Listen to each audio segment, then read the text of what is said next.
Yeah. I was like, okay.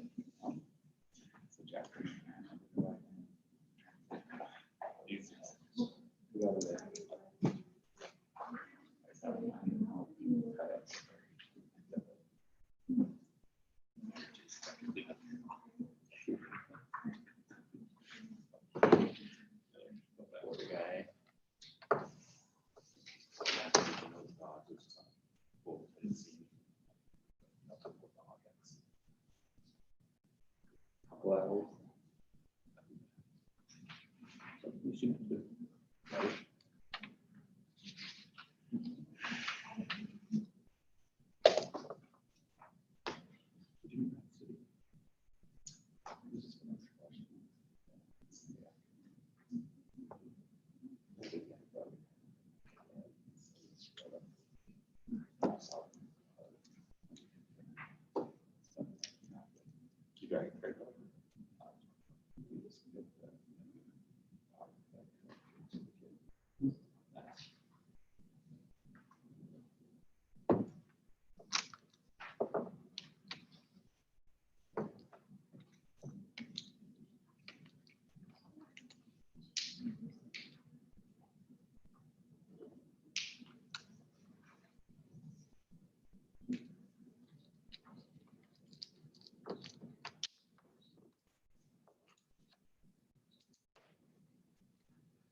I have 7.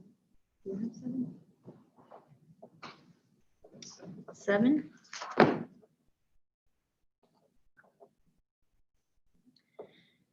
I call this meeting to order. Please join me in the salute for the flag. Allegiance to the flag of the United States of America and to the republic for which it stands, one nation under God, indivisible, with liberty and justice for all.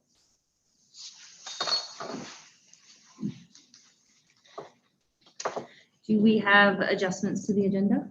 Yes, we do. Addendums as listed on recommended action under consent agenda. Letter R, donations to Southeast S Club from Wyoming Connect Railroad in the amount of $1,000, and from the following businesses in the amount of $500 each: McNamee Auctions, First State Bank, Frank Parts, Hometown Realty, JG Elliott /PVC, Kid Fireworks, Leadheads Appliance Repair, North Platte Physical Therapy, Peeper and Marsh Family Dentistry, Pinnacle Bank, Torrington Livestock, Transwest Ford, Westcoat, Heartland Embroidery. And then additions to the new business would be item E, consider approval of purchase exceeding $5,000 for the purchase of technology hardware. This would be for 50 screen beam video casting devices for remote learning needs from Troxel in the amount of $13,300. Thank you. Is there a motion to adopt the agenda with the additions? Move to approve. Is there a second? It's been moved to approve to adopt the agenda with the additions. Is there discussion? If you approve, please signify by saying aye. Aye. Opposed, nay. Motion passes. We'll now move to letter C, information and proposals, reports from student representatives to the board. We have Sarah here with us.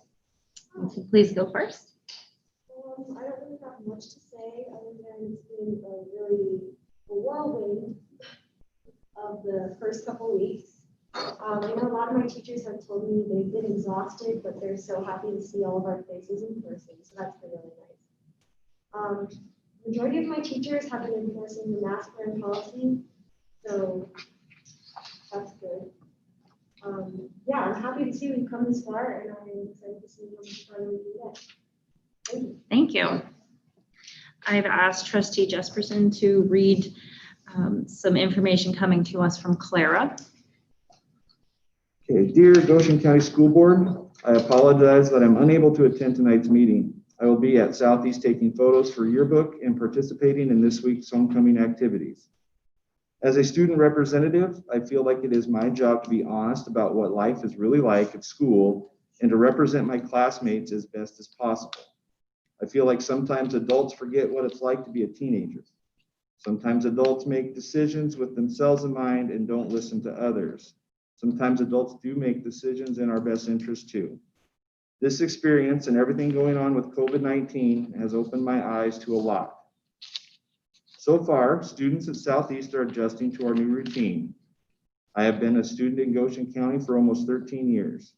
I have had strep throat, influenza, swine flu, common cold, pink eye, lice, hand and mouth disease, and the dreaded norovirus, vomiting and diarrhea. Most kids like me get this and get over it. Many of us find it odd that we have never had to wear a mask before, and like the other infections I have had, coronavirus has a high recovery rate. The majority of students do not like to wear a mask. We are touching them all the time. Not only are we touching them, they make it difficult to concentrate. If you were to look at my face, I do not look like how I did when I first entered the boardroom. Like many of my classmates, our masks have increased our painful acne and have caused other skin irritations. We are also confused why students who are seated close to confirmed cases will have to be quarantined. From a student's perspective, we are following distance and mask rules. Do masks not really work? If I were sent home, I would feel punished for following the guidelines. Students at Southeast hope to stay in school as long as we can, and if that means wearing the mask, we will. Southeast is sanitizing all the time. I feel sorry for the teachers. Not only do they have to teach, they also have to clean. I do think that it's good that we are washing our hands more often. The lunchroom is not what it used to be. We are divided by plexiglass. It looks like the jail phone booths in the movies. It is not fun and is showing us what prison life would be like. I am thankful I knew what school was like before this. The benefit of being in school is greater than the risk of COVID-19. We hope that something changes soon. I hope that whoever is making these decisions at the top will come join us for a full day. The teachers and administrators are working hard so that we can keep learning. That is why we are in school, to learn. Sincerely, Clara Peterson. So I'm sure we can all appreciate Claire's comments and where she's coming from there. Do we have anything from Callie? Yeah, so Callie emailed me earlier. I talked to her, let's see, my phone may not last that long, but I'll summarize it. Because it is the legal Southeast volleyball rivalry match tonight, she asked if she could be excused and she would like to give a report on the next meeting, if that would be okay. I said, absolutely, go be a senior, go have fun. I just want to comment that we really appreciate the voices of our student representatives. We appreciate the time that you all put in. We appreciate your perspective, and thank you for being here. Next item on the agenda is the update on Summer 2020 Extended School Year by Special Ed Director Trina Nickel. I haven't been up here in a while. I apologize for missing last month, but thank you for letting me be on the agenda today. We served about 52 students this summer, and that included June and July. Typically, we're doing services in July, but because of the closure due to COVID, there were students we felt we needed to get in sooner. So it was actually a really interesting learning experience for us as a district this summer, because I feel like COVID forced us to look at some different, better ways to provide those services, and I think they resulted, well, I know they resulted in better results for our students. Just to give you some perspective, we had a little over 200 students who were identified as special education at the end of the school year last year. So we served about a quarter of those students over the summer. What we did that was different, Lincoln was the main school that brought students in June, and they were bringing them in by themselves an hour at a time, doing direct instruction one-on-one with a teacher and support from a EA. So they had super intense one-on-one instruction. Historically, we brought students in for 3 or 4 days a week for about 4 hours a day, all at once, grouping them, small groups, but this way they had super individualized instruction. And so the growth we saw in recovering what they didn't have access to when we had to close all of a sudden was really huge. So seeing that success in June, we decided to do something similar in July for what we call the typical ESY season. So we brought in no more than 3 students at a time. And even in those groups of 3, we had a teacher with an EA. So they had that opportunity for some one-on-one time. We ran those sessions a little bit longer since it wasn't a one-on-one situation. We ran those about 90 minutes. And we saw the same results.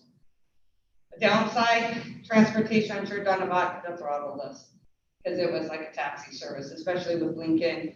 We had kids coming for an hour, coming and going, and because most of our families take advantage of that, of transportation during the summer. But overall, we felt it was super effective. I haven't had a chance to run numbers, but I think with what we did in July, we were trying to get less because we overspent last year a little bit on that. So I think we came in under budget on that and actually had more effective service. It was a little difficult for some families because I think, and I don't mean this in a negative way, but that was somewhere for their child to be 3 or 4 days a week for half a day. So that was a shift for families. But it didn't seem to become an issue or a barrier for students attending. So the students who had typically attended in the past, we saw there, that didn't seem to be a barrier that they weren't able to be there for longer. So, you know, based on that information and the success of this past summer, that's what we're looking towards doing this next summer.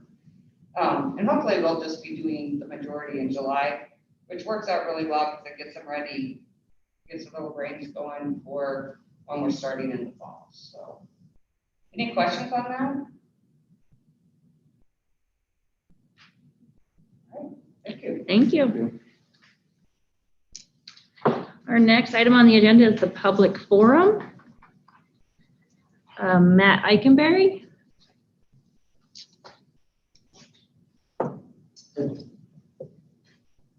So I'm the only one that can smell my breath.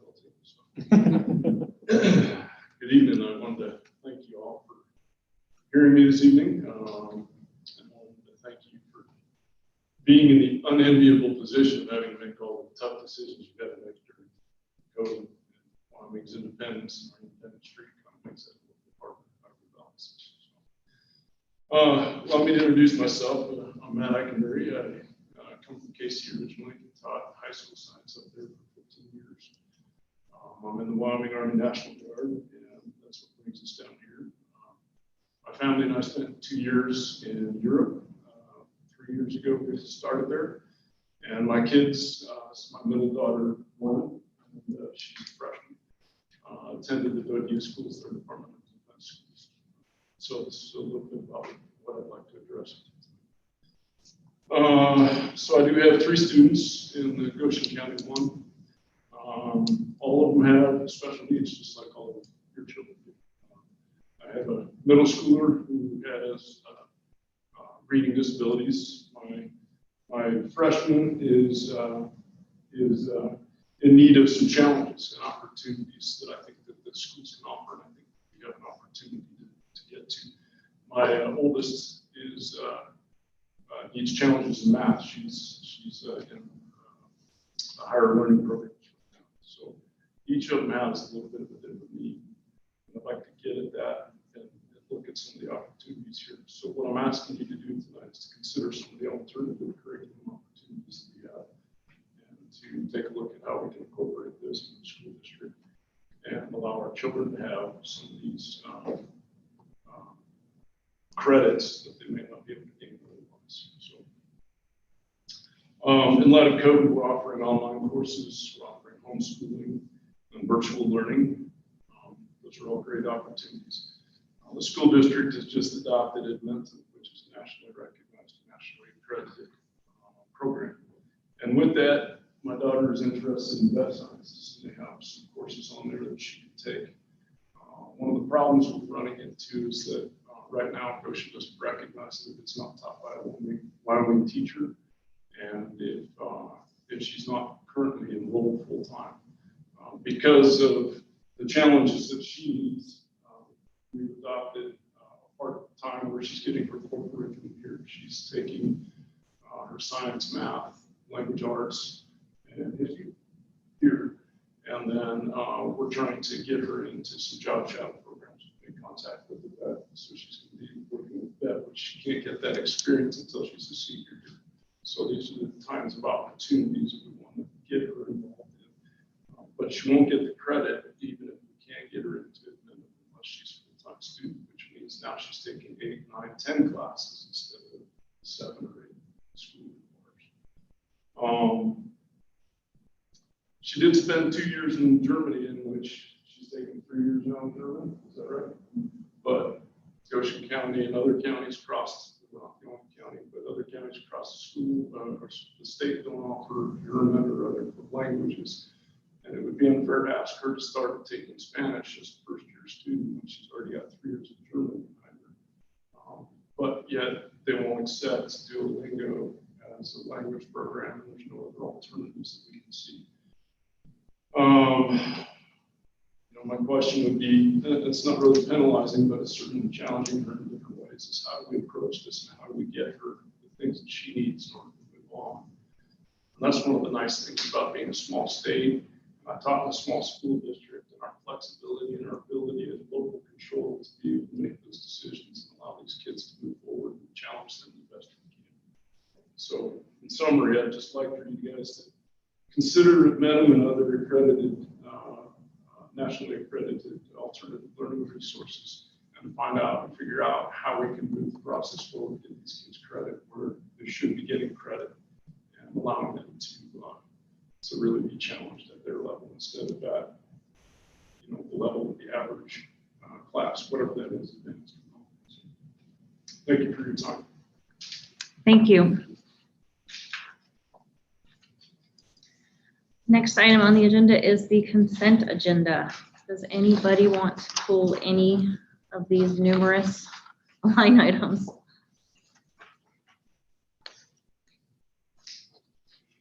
Nobody asked to pull. Is there a motion to approve? Move to approve the consent agenda. We have a motion to approve the consent agenda. Is there a second? Second. Is there any discussion? There's no discussion. If you would like to approve the consent agenda, please signify by saying aye. Aye. Opposed, please say nay. Motion carries. Moving on to old business. Letter A, address the petition submitted to the Goshen County School District No. 1 Board of Trustees by Goshen County concerned parents. And the petition is as follows. We, the undersigned, believe that Goshen County School District should not have a mandatory mask policy for students, teachers, or staff. We have come together as a group of parents to form the attached list of reasons for our belief that the wearing of facial coverings should be a personal or family choice rather than a mandated policy for our schools. We do have on page 77 a synopsis of our legal requirements when we receive a petition. We are open now for discussion, a motion, what any of you would like to consider in this manner.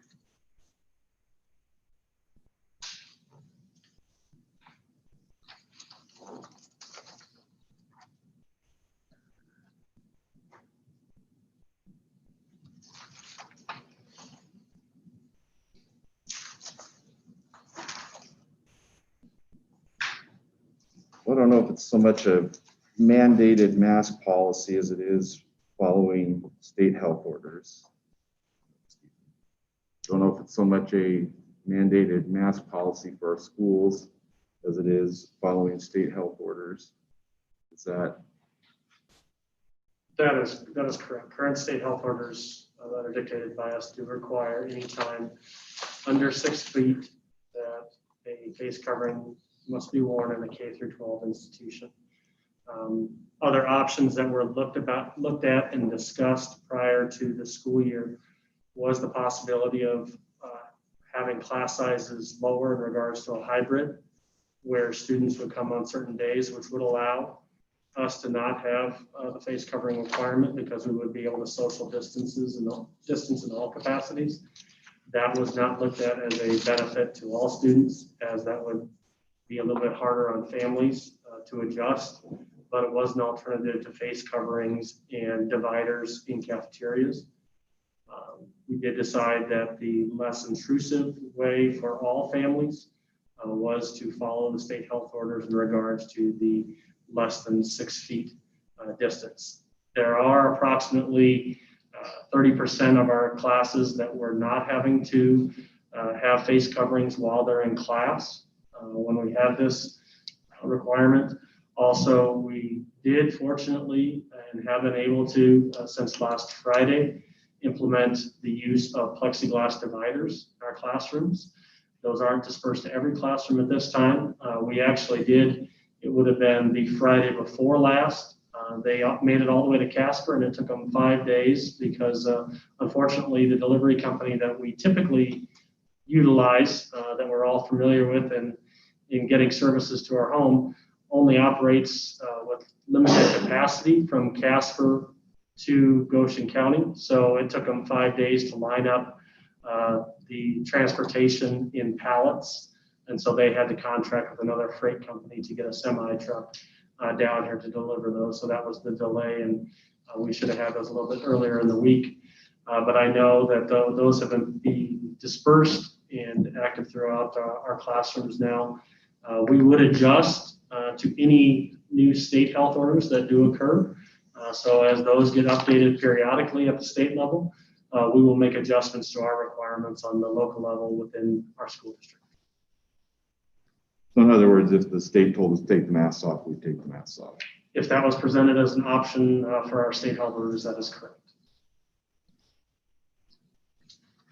I guess I am interested in everyone's opinion on the action we need to take. I do believe, looking at the legality of it, because we did take action already this calendar year on the issue of the mask, we aren't legally bound to take action on this petition. But if there's something that anyone wants to bring forward, I welcome this opportunity to do that. Madam Chairman, Yes, sir. once again, I would voice my displeasure with the mask situation. I know that the county health and everybody tell us what we're supposed to do, but we are the school board of Goshen County, and the authority rests with us as a school board to determine whether there's going to be masks or not. Health organization isn't elected, but we are. And the people in Goshen County elect us to make the decisions for them. That's all I have to say. Is there any other comment?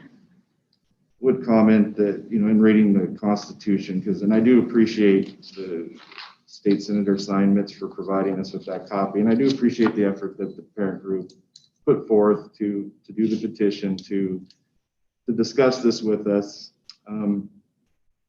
Item C, as has been pointed out, the legislature may determine reasonably and necessary restrictions on the rights granted under the section, which is right of healthcare access, to protect the health and general welfare of the people, or to accomplish the other purposes set forth in the Wyoming Constitution.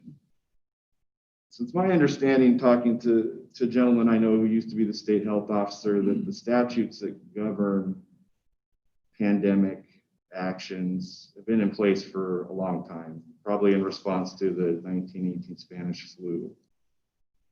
So I guess my question would be, if that's been in place for so long, and now we're having this issue of we're kind of butting up against some rights that are defined in the Constitution. Has anybody expressed a need to write legislation to address those statutes? Because I think that's where we're getting hung up, is whose responsibility is it to make this decision? We're following state health orders. So if those state health orders are overreaching, it seems to me it would be our representatives in Cheyenne that could do something about it. So I guess that's just my question, is if we've done that, where are we at? What is if that would be beneficial? Is there any other discussion?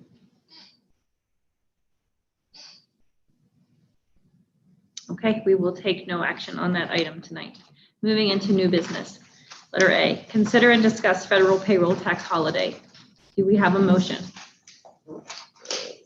Madam Chair, I move to not participate in the payroll tax holiday with the option to revisit if more specific information becomes available. So we have a motion to not participate in the payroll tax holiday and have the option to revisit if we get more information later. Is there a second? I second. It's been moved and seconded. Is there discussion? So in researching this, because I was approached by a few employees with my background and holding a CPA license. I also visited with Trenda Weishauer, who's a CPA here in town and does have more experience, especially current experience, in dealing with payroll taxes. So do we want to break down or kind of a synopsis of what this is for? You want me to do that, Marcy? Would you like to? Makes no difference to me. Okay. So, if I can find it. I don't know if you want my opinionated version of it. We would have to withhold that extra tax that was deferred from employees' paychecks and repay that over that next 4-month period. And this affects anybody who makes $4,000 or more in a bi-weekly period, which we determined would be approximately how much per month? It's $104,000 annually, about $8,700 monthly. So in a nutshell, it means we get bigger, our employees potentially could get paid bigger paychecks now, but then in the first 4 months of 2021, they would actually be smaller by what we would hope would be an equitable amount. And that's the oversimplified version. So in my research and discussion with people, and I had a great deal of notes on this, that I don't think it's a good idea, because one, it's a deferment. It's not a tax break. It's not tax forgiveness. It's just temporary, and it has to be repaid eventually. So while our checks may be bigger now, they will be smaller later, smaller by that equitable amount. And my big concern with this, and I mentioned this earlier, was that the first payroll period that affects would be in January, right after Christmas, when your bills for Christmas start coming in. And I think it does a disservice to our employees to all of a sudden give them a significantly smaller paycheck when we have Christmas bills coming in, potentially. But really the big reason why I don't think this is a good idea is the IRS is silent on this issue. They don't have any guidance. There's no frequently asked questions on their website. And you could go there today and run a search, and there's nothing on this. So it says, I think that speaks volumes as to the uncertainty of what this entails. The burden is on employers to track these deferral amounts and repay it later, to make sure it's correct, to make sure we're tracking who gets it, who doesn't, and what happens if that employee happens to leave, or if that employee doesn't get a paycheck the subsequent months of January through April of 2021. And honestly, the best way to get in trouble with the IRS is to not pay payroll taxes, to miscalculate it, to underreport it, to have something get screwed up where we have it wrong, and then we're constantly kicking this can down the road to try and get it right. And I've had experience with this in before I worked for the bank and in other organizations I've been the treasurer for. If you don't get your payroll taxes right out of the gate, they come back after you with interest and penalties. And even though we may pay it right through September through December, if for some reason we get it wrong, they apply those amounts that we collected from September through December 1st, and then start coming back. And they're going to charge you interest and penalties to where you first screwed up. So it's my opinion, having done the research and having talked to other professionals, that it's just not a good idea to do this. I know there's some aspects of it where, it might be forgiven. There's reports that the Trump administration might forgive it if he gets reelected. Which, if that's the case, then I guess, I don't think that's a gamble worth taking, because I think it puts our employees in a bad spot. There currently is no penalties for non-participation, so that's another reason why I think it's just a good idea to stay out of it. But also in my motion, I said if things change, because if they change this where we're going to get penalized for not participating, then we need to revisit it. But my hope would be that if they assess a penalty for not participating, that they've also answered some of these other questions about, is it going to be forgiven? Who exactly can and can't do it? All these other questions that have kind of come up from this. I think that's it for my soapbox on this issue. We are also choosing in our business to forego the program until or if there is ever any more information. We feel like it's a disservice to employees with the variable paychecks. We feel like it's a disservice to our company because we could be liable for Social Security collection that doesn't get paid if people leave our employment or other things happen. The only reason we would consider it is if we had more information to change those opinions, or we found out that it would be something that would be forgiven. Because if it would be forgiven, then we want to offer that to employees. But for all of those reasons that Mark just explained, we are choosing that personally, and I would recommend the same thing for the school district. Is there other discussion? I just believe that there's just too many unknowns. The unknowns outweigh the little bit of good it's going to do so much.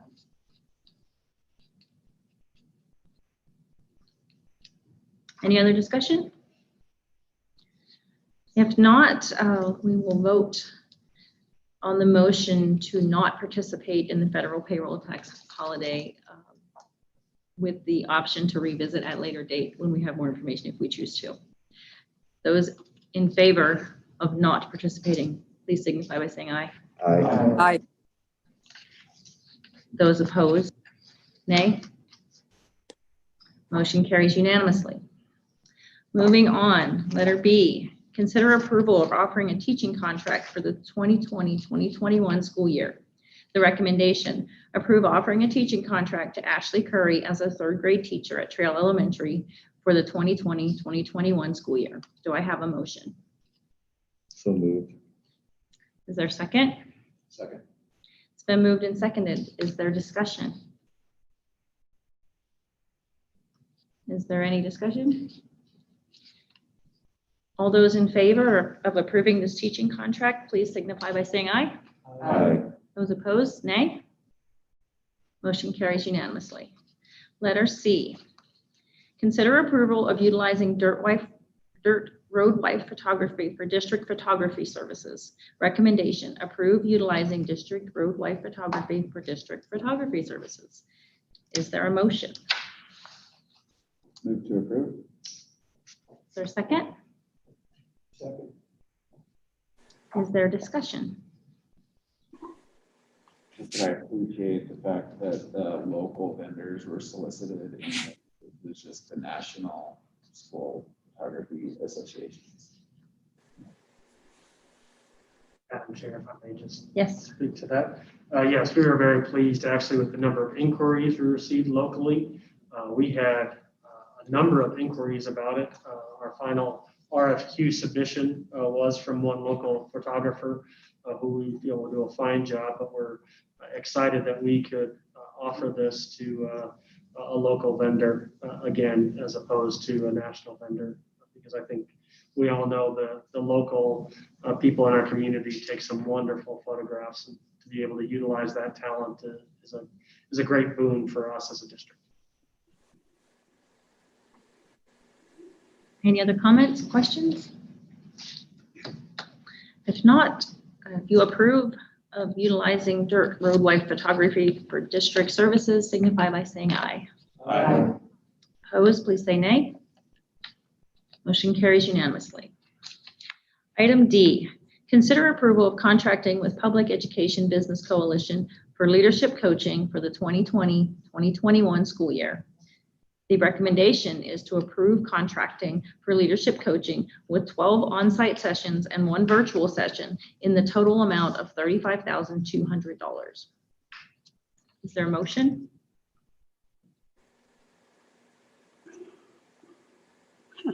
Moved. We have a motion. Is there a second? Second. Is there discussion?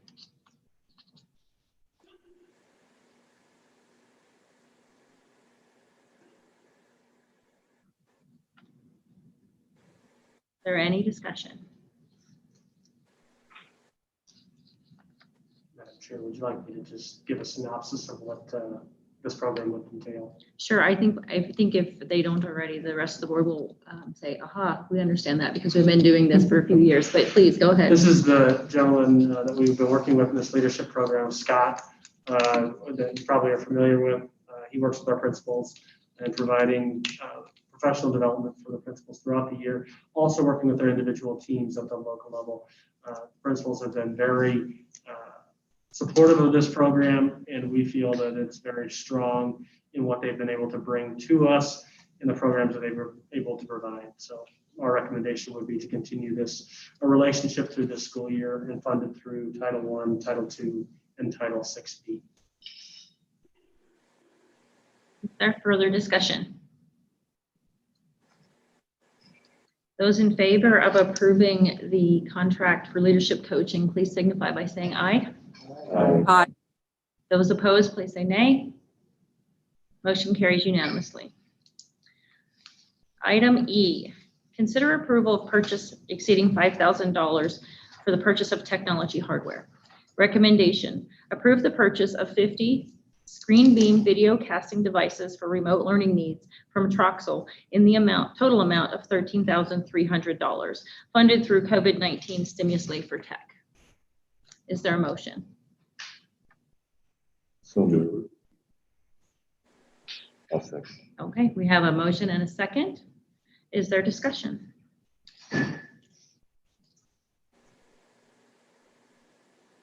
Is there any discussion? Hearing none, we will proceed to vote. Those in favor of purchasing the 50 screen beam video casting devices, please signify by saying aye. Aye. Those opposed, please say nay. The motion carries unanimously. Letter F, topics for discussion. What would you all like to discuss this evening? One of the things that I'd like to just ask is as said, that teachers are doing a great job, but they're tired. Are we still looking at things to take off the plates? Have we added more to deal with the COVID response? Yeah, we actually, that's been a topic. Actually, we had to have a second admin meeting actually this last week to discuss that topic because it ran over our last one. And so what we've done is actually come up with a list of things. We had about 8 different items that we discussed, and 3 were moving forward. Some were considered at that time to be a little too big of a change. I mean, we were considering, a great deal of things, all the way from calendar changes to modifications of schedule and things. And at this time, we kind of put some of those larger items on hold with still consideration to move forward. But we've kind of finalized a number of different items that were of a lesser piece, but were meaningful to the teachers, and trying to get those out, finalize those, and then formulate that plan. We're also planning on kind of rolling out in regards to some of the concerns for mental health for all staff and students. And so in working with Lynette Saucedo, developing some ideas on both those capacities centered around that, because that is a major concern. And as we know too, September being Suicide Awareness Month and those things, we want to make sure our mental health is one of our main components that we kind of take notice of for our students, but also our staff in this extremely stressful time. And so we want to make sure and have those ideas and those plans kind of moving forward. And so you'll hear some more about that in the coming weeks as we kind of progress with those plans and how we can accommodate some of our staff needs. It might be the spouses of the teachers that need that. I think families too, absolutely, absolutely, 100% right, especially during football season, right? Is there other discussion? Is it okay if I give a little of my input on what we said during the forum? So my mom has taught me Japanese since I was basically a baby, and my freshman year, I went to the principal and asked if there was any way I could take a Japanese class online. I would be happy just to take one. And I was told I still had 3 more years, so we would see if anything happened and wait. And then my sophomore year, I went to the principal again, which I think at this point, it was still required in a halfway scholarship to use a foreign language. So if I could help it, I didn't want to take Spanish and start a completely new language if I already knew Japanese. But I was told again to wait. And so my junior year, I believe that was the year Mr. Christensen came, maybe my sophomore year, but he told me we would try to get me into something like Adventum, which was the Japanese course taught by a high school teacher, I believe, in the state. But they told me that I would not be able to get credit, and therefore it wouldn't count for the halfway in the first place. So I was very disappointed about that, and ended up taking Spanish for both my junior and senior year, which has been a learning curve. I'm glad that I got to take Spanish, but I definitely would have preferred to be able to take Japanese. Just a little bit of my input on that. Thank you. I appreciate your comments, Sarah. I think it's our challenges come with curriculum and what's in or approved. I mean, Mr. Kramer and I discussed this a bit in a meeting last week, and hopefully we can figure some things out to do what's the best for our students. I don't know where we stand on that, but hopefully we can work towards that. But thank you for sharing. So, and as demonstrated, it's affected more than one student. We appreciate that. Any other comments? Discussion, questions? Well, that is our goal, Madam Chairman, is to educate our kids. And so we should bend over backwards and do everything that we can to make sure that they get what is needed for future growth of their education. So I guess my comment would be bend every rule we can bend to get them where they need to be to have the education that they need. If it be getting a teacher within our state that's qualified to do it, let's find a way to do it. I could probably, I'll reach out. I know we have someone very well versed in our district who can probably speak to this at our next meeting, and also maybe invite someone from the Department of Education to possibly speak and explain those rules and regulations, because really when it comes to the course offerings, there are a lot of things, unfortunately, outside of our hands that are dictated to us. As much as we'd like to make those decisions locally, there are certain ramifications, but I think it's important for all of us to get that information, especially from those who are making those decisions at the state level. So we'll reach out and see if we can gather some more information for that. I appreciate those comments. So is there something about Adventum that kind of hold us back then in that regard? Not in Edmonton, actually. Nothing with the programs that we're utilizing. It actually deals with the state regulations in regards to having a certified teacher on staff and that coursework approved at the state level. So it is not only necessarily a requirement for the certified teacher, but then the cost that would be attributed to employing that teacher in that specialized certified area. And so those are things that, and that's just the bare gloss over of it, but I think we can provide more information in the coming months to kind of address some of those questions because they are very important ones.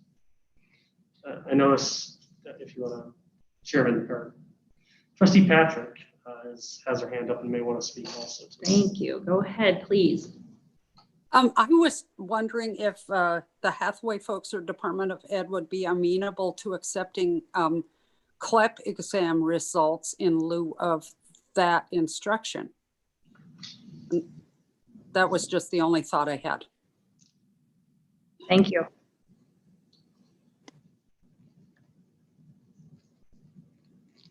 I have a couple of comments related first to this discussion and to Trustee Jesperson's earlier comments.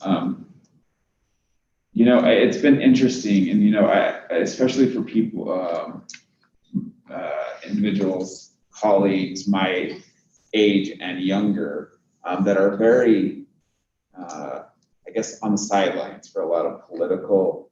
And I know this is not a political board, and that's not, I'm not trying to make a political statement. All I would ask is that I think it's important that they become active. So the state superintendent of education dictates and makes a lot of the rules, and that board makes a lot of these rules that we have to follow.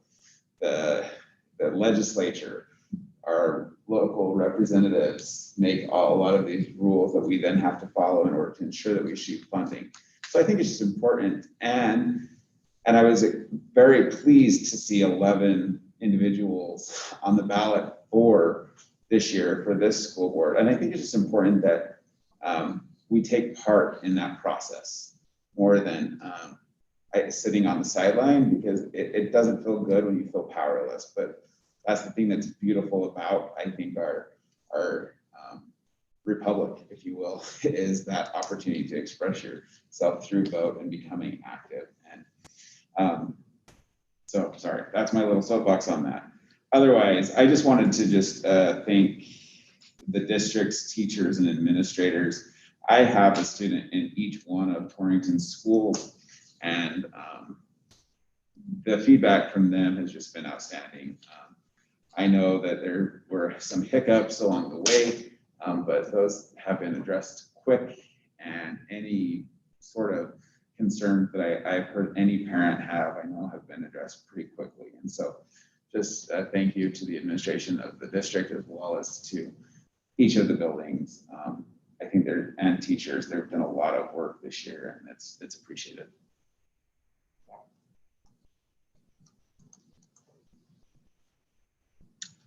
Anybody else want to unburden themselves of anything this evening?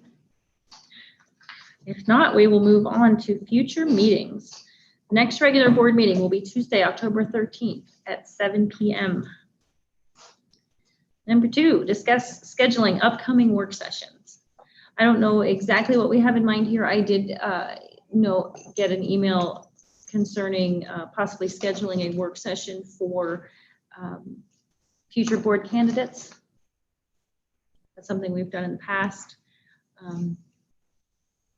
Anything else? Maureen, did you, for feedback in relation to that, or is that something, I know we've done in the past, we'd be looking for board members' response to that, if that's something we should feel that was beneficial to them. If we want to hold that and continue that process and invite them, if that would be something that as trustees we'd be interested in.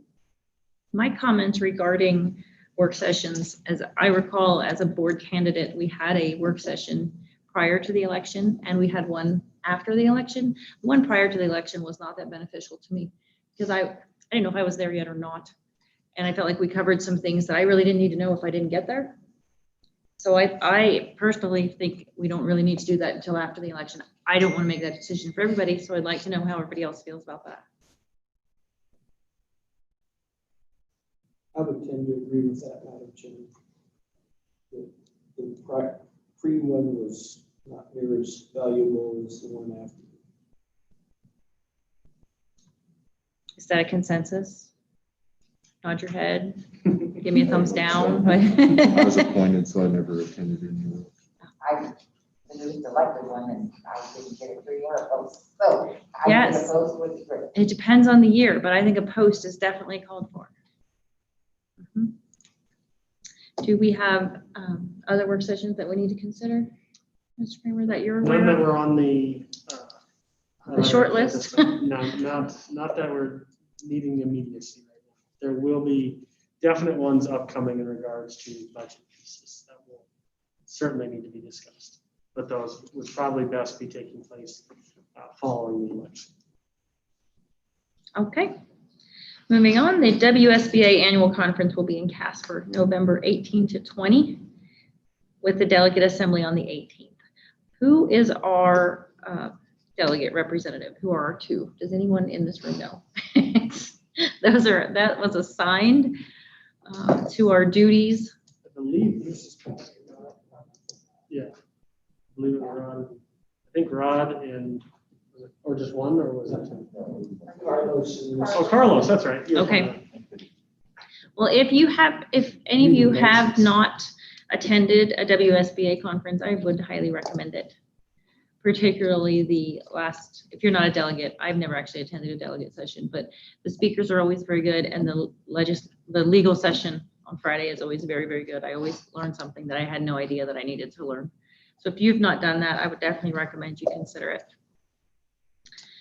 And the annual NSBA conference will be hosted in New Orleans, April 10th to 12th of 2021. Yes, sir. In the past administration, even say, they said that if you didn't attend the WSBA in Casper, then you weren't eligible to go to the one in New Orleans. I don't know if we're going to abide by that still. That was somewhat If you want to make that as a prerequisite for attending the national.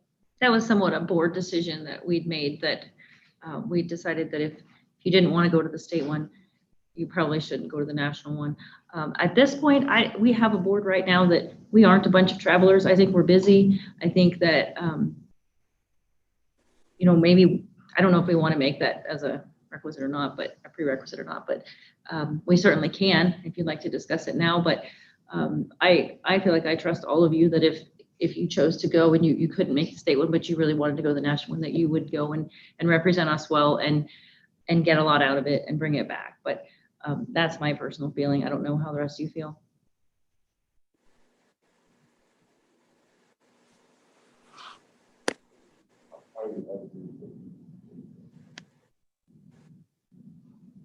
Any other comments? At what point would you need to know who's going to go to WSBA? It'll be in October when they open up the hotels for housing, so I have to register before I can access the housing. Okay, so keep that in mind, mid-October for WSBA planning. That's all we have for future meetings. Superintendent report. So I'm going to share my screen up here. I'm going to reference, Zach, I'm going to hand you out this. I'm going to actually, for any of those who want in the audience also, I can reference this. It's pretty small up there, and I'll see if I can actually get it a little bit larger. Our enrollment, so to reference this, you can see on the left side, it has the names of the schools, and then it runs down the grade levels. So, and I'm just going to scroll real shortly over there. The information then in these small numbers here indicate what was the year before, or what we felt would be if all students stayed that next line over there would have been 98. So as you can see in this line, there's currently 88 at Lincoln. Had all students enrolled, there would have been 98 in that class. So then if you go over to the last columns, I have the totals for that building. I did not total any of them that had a kindergarten in them because that would be a projection that would just be a guesstimate. And so rather than a total that would be accurate, whereas Trail had all students moved over from Lincoln from 2nd grade to 3rd grade and so on up the line, there would have been 250 students in that building. In fact, as of today, there are 238. And so then you kind of just scroll down then on what that would be. And I'm going to scroll down. And the number I did add, I'll point out another building here that does not have a projection. That projection is for Platte River School. And because we did not know exactly how many students would be participating, that did not have a projection mark either. This number here, 96, indicates our homeschool students. That is the number of students in the district that have submitted paperwork to the district. It is not and has not been due yet, so there still may be more applications coming.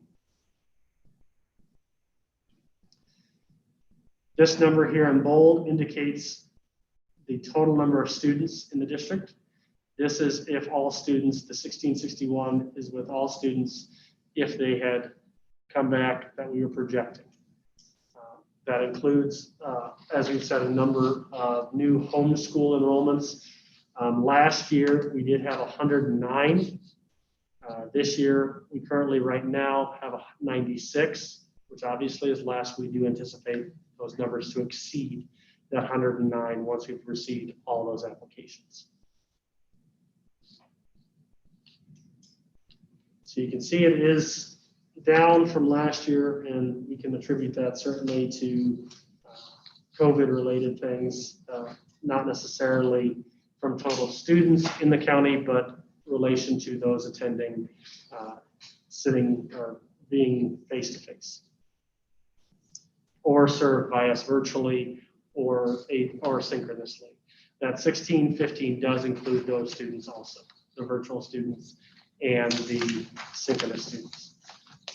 We really have 3 different groups of students. We have those who are classroom-based virtual for a long period of time, where they signed up and they are synchronously linked to a classroom, or those that are similar to that, but they're short periods of time because they have been either asked to quarantine or they've chosen to self-quarantine for a period of time. And then we have our 3rd group, which is our virtual students who are working with the Edmentum course and linked to certain teachers just virtually, not necessarily associated with the classroom. So those are our enrollment numbers. And actually, I got it. And next item that I had was information on our conversion from National School Lunch Program to the Summer Food Service Program through December 31st. And actually, Marcy, I'm going to have you actually speak to this. I think you'd be the best to have the knowledge base and kind of what we've done and how this is changing over. Sure. We received notification last week that the manner in which we operate the food service program was going to revert to the same process as what took place last summer. What that means is, as of this morning, all students were eligible to receive meals, both breakfast and lunch, free of charge. That means students that we physically serve in the buildings, as well as remote or virtual students. We will start next Monday, allowing kids the option to have parents bring them in and actually pick up a meal. We will provide them in a bag, breakfast and lunch. But this was approved through the U.S. Department of Agriculture as one of the items associated with COVID, and a hope to get more kids receiving the benefit of school meals, both breakfast and lunch. So there's only one option The menus are posted on the website as well as on Facebook, and we hope to be serving a lot more kids. Really excited to have that opportunity and really appreciate, I mean, our food service program. Again, I've mentioned this on my radio broadcast a couple of times, but I can vividly remember sitting there on a Zoom meeting with Patty and asking her, how quick can we get this going? And hearing 3 days later, hey, we're ready to go. And that is just phenomenal, because we were, at the height of it, we were serving 4,500 meals a week when kids were in session. And that is just phenomenal. The effort that our food service personnel has taken on, and the accomplishment that they've been able to provide, not only for our students who are physically there in our buildings each and every day, but our students who we're serving remotely or virtually, or those students that are even taking advantage of homeschool programs, will be eligible for free lunches through December 31st. So it'll be a great opportunity. Mr. Superintendent, did I understand Marcy right to say that picking up one bag with both meals in it is that what? Correct. Okay.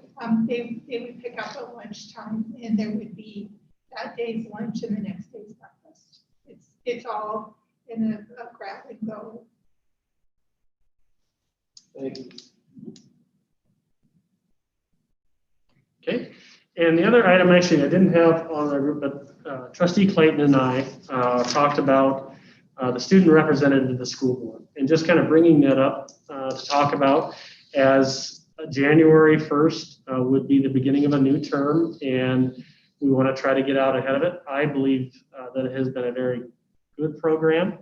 I think there are always ways to improve our current programs and make adjustments, and this is the time to do so. I'm going to pick on Sarah right now, and didn't even give her a warning, so I kind of feel bad for her. But in that process, as you went through, kind of, how do you think that could have been improved? Is there ways that you think it could be improved? Are there things that you think would elicit more responses from the school to where those kids who would be more interested? Or do you think that our number of responses was reflected to some of the unknown, that we really didn't know what it was going to be looking like? We kind of built it as we went, and you guys have been outstanding in developing it. But what are your thoughts?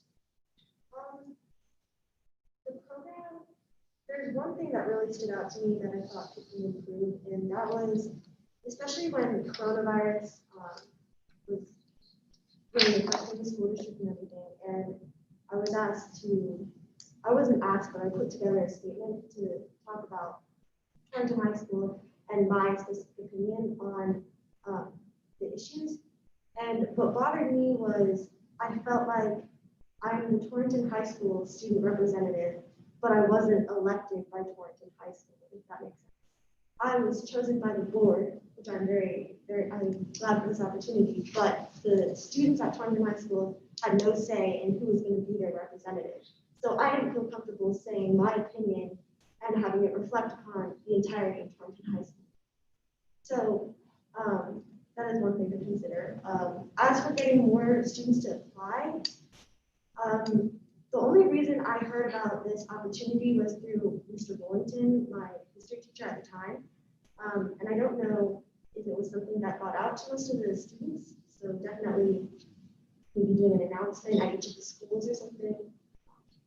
Other than that, I mean, if I think of anything more, I can bring it up at future meetings, but as of now. Well, since I put you on the spot, you know.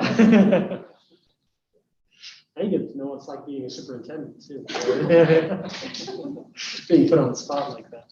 I think those are great ideas. And again, it has been a program that I feel very strongly that it does allow a voice for students.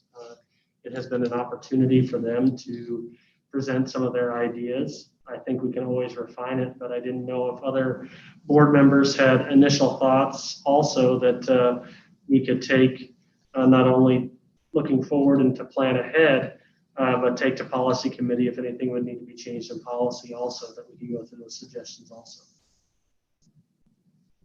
I think one of the things that I really appreciated is when you did close the buildings because of the COVID.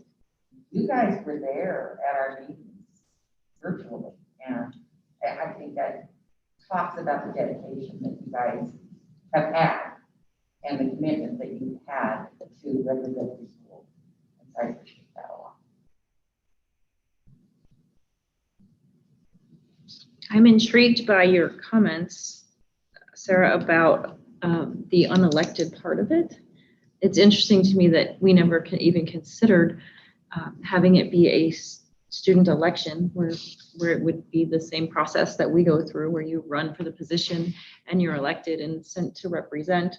That's a very intriguing idea, and maybe something that we should talk about.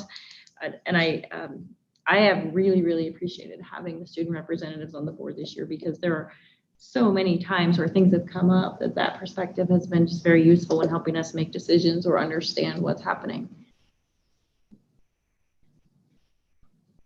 And also, Madam Chairman, we've gotten some valuable information back from the students as to how they're feeling about what we're doing and how the schools are being run. And it's very informative and very good, solid information. And I really appreciate these three young ladies that have stepped up and done this year. Thank you very much.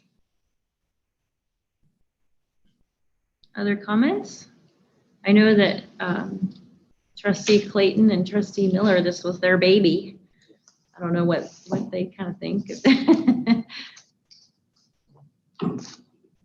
I know how COVID hit and kind of shut everything down, but I like to think about that election part too. My only fear is popularity contests. But I also think it was really good because we got to interview the candidates, and we learned a lot through those interviews, because some candidates did it just to do it, and some candidates really wanted to do it, and that was really good. I like that, but I still like what you're saying though. It would have been, if the circumstances that hadn't happened, how integral this position would be with student council, to really be able to participate with the student council and really get the feedback of more than, just the people that we know that we can Snapchat and, get a response in a pretty good time. But yeah, you ladies did a really good job. Thanks for being our guinea pigs. Like I said, when we attended the conference in Philadelphia, this was the one thing that stood out to several of us, is that how beneficial it is. I mean, if we're serving students, we need to hear what the students say, and that wasn't happening at our board meetings. We would come in and hand out certificates and clap, and that was about it. And so I really appreciate the candid responses, and sometimes I think you all filter pretty good, if not too much. You can be harsh if you need to. We'll take it. But thank you. That's everything I had. I do want to just take a moment and thank all the staff at the buildings for the last, we're on week 4, and I know our teachers and staff members are at a very high stress level, and I think about them each day in regards to that, because it isn't waning as quickly as some of my weeks were fortunately able to do. And so I think about them regularly on that, and trying to come up with solutions that sometimes aren't easily solved. I honestly would take planning reopening a school 10 times over than trying to come up with ideas for many of our teachers and to try to relieve their stress load, because that actually is quite honestly the $1 million question. And we could spend weeks on trying to formulate the best ideas. But I think number one is, and I appreciate, because I do know the trustees have asked repeatedly, how are our teachers doing? How are our staff members doing? And that is important. And I just want to stress that we are thinking of them. We're thinking of our families too, regularly, as this is a very difficult time, as many have made life-altering decisions, whether to take on a virtual program, a simultaneous school program. And I appreciate the work that has been done within the county to try to make things work. We may not always have done things perfectly on the outset, but the adjustments that we've made have been, for the most part, to help families and help our staff members. And I greatly appreciate that. And it's not exactly how we wanted to return to school. It isn't perfect. I walk through the classrooms and I get certain phone calls, as I did this weekend, and think, gosh, that is not good news. And we don't want that news, but we've made adjustments and we've learned how to work through some of the barriers that have been given to us. But then I also get to sit at a football game on Friday night and enjoy the beautiful weather we had Friday night, and both Torrington and Southeast. Unfortunately, Lingle was at the same time as the Southeast game. But those activities bringing us together, and again, the barriers that are presented to us, we've been able to overcome. And as a community, I've been very proud to see when we really talk about those reminders, and whether we feel, have certain different views of face coverings and such. When it's announced at the game, we need to take these precautions for the kids. There isn't a person there that isn't thinking about the kids, and I appreciate that greatly, because that means an awful lot, because every one of us want to see us finish this school year and not go back to where we were this spring, where we had to have our extracurriculars not get to finish their season, nor did we get to have our seniors finish their school year. So I appreciate greatly everybody's work on this, regardless of what decisions or thoughts that we have about some of this. We all are working together. So thank you for that. Madam Chairman. Superintendent Kramer, could you give us an update on the attendance to these extracurricular activities? Absolutely. Our outdoor venues, specifically football, we are able to accommodate 1,000 guests at Torrington High School for their extracurricular activities. There was a question as to why at Torrington, the football team was asked to provide a list of names to gain access. The reason for that was because there was a concern that we would exceed that 1,000, and we wanted to make sure family members of those football players had an absolute for sure ticket in. So if I was the parent of a football player, there wasn't going to be the chance that if I showed up at 5 to 7, all the rooms and all the spaces had already been taken. And so there was some confusion there that why are we having to do this here and not at other locations? But it was because of the fear of exceeding that 1,000 individuals. So at Lingle, Fort Laramie, and at Southeast, we're able to accommodate 750 people in our venue at that time. We do require them to have, and we do pass out face coverings, but when you're 6 feet away from any other group, you may remove your face covering at those outdoor events. Indoor events, in order for us to be able to accommodate 250 at each venue, we do have the requirement of face coverings on while at that venue. And so it allows us to exceed what would be our minimal requirement or minimal attendance if we did not have the face covering requirement, which would be 43 at Southeast, I believe it was 47 at Lingle Fort Laramie, and about 100 at Torrington High School if we were not to have the face covering mandate. We do have also other activities going on, including tennis, where there's a similar application. If you're outside of the 6 foot distance, you do not have to wear face coverings. If you're within the 6 foot distance, face coverings are required. Does that kind of cover it? Yeah, thank you. A friend of mine went to a football game in Rock Springs. His grandson was playing there. Only 2 members in his family are able to go with the grandson to each game. Even the water boy gets 2 people. I mean, our conference is, whoever you can thank them for what's been set up, because it's much appreciated. We did a lot of work with the activities directors in regards to planning for ours to accommodate as many people as we can. And I applaud the trustees also in moving towards whatever we had to do to get as many people to attend. And that is greatly appreciated by our community too, because we don't want to, unfortunately, we know when we're traveling to other venues, there is a much smaller number that they're having to deal with. And by having a larger number in the venues that we are, we're able to accommodate a lot more people. And in the pieces with that too, I know that is much appreciated is the ability to stream our events. And that's available for all of our home events also.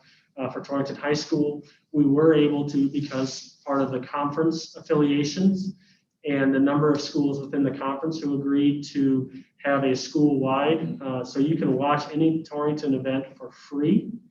There is not the requirement that is either home or away. For Southeast and Lingle, because the conference affiliations, all we would have been able to do is broadcast the home events for free. We felt it actually did not warrant the $3,000 expenditure for each one of those schools. So we chose in those schools not to join that. But you can still join the National High School Federation's website, on their website, and for $10 a month, and you can actually cancel at any time if you just want sport specific, can catch any of their home and away events if you so choose.